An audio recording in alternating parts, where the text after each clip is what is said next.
अची वियो आहे त एंटी स्टेट या एंटी फेडरेशन मामिलो इहो आहे त हिन सॼे जिदोजहद में असां तहरीक तहफ़ुज़ आइन पाकिस्तान जेको अलायंस आहे लास्ट ईयर ठहियो आहे उन में इहे सभु जमायतूं सवेल नाला वठी वियोसि उहे सभु आहिनि तहरीक इंसाफ़ आहे PMAP आहे DNP मेंगल आहे JU आहे शेरानी ग्रुप आहे मुतहदा वहदतुल मुस्लिमीन आहे ऐं सुन्नी इत्तेहाद काउंसिल AM ऐं सिंध यूनाइटेड पार्टी कोन ॾिसो आहे पर असां उन हिसे थियण खां पहिरीं सॼी असांजी मुंहिंजा मुसलसल राब्ता इहे आहे त तव्हां हिनखे ऑन कयो ऐं पोइ PTI जे नेशनल असेंबलीअ में ऐं सेनेट में जेको क़रारदाद विधी इहा असांजी हुननि प्रॉमिस कयो असां नथा चऊं त हुननि जी महिरबानी पर असीं चऊं त इन ते कंदासीं ॿ मूं मुख़ालिफ़ जेको आहे दुर्जो अॻवान क़ौमी असेंबलीअ में उमर अयूब साहिब डायलॉग कयो त भई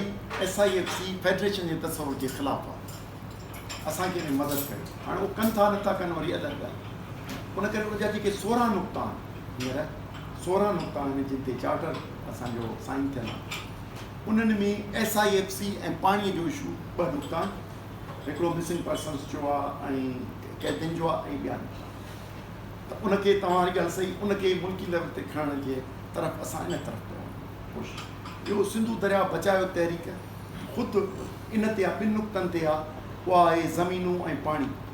उन करे उहा इंटेक्ट आहे एंटी कैनाल एक्शन कमेटी उहा इंटेक्ट आहे जेका उहा बि हिननि 2 नुक़्तनि ते आहे उहा आबादगारनि जी उन करे असां हिनखे नेशनल लेवल ते खणी तहरीक हलाइण जी करियूं पिया ऐं असांजी तव्हांखे ॿुधायां जंग न थिया त 11 तारीख़ ते मुल्क जे 4 सूबनि जे हेडक्वार्टर में जंहिं मां तूं चवां ऐं इस्लामाबाद में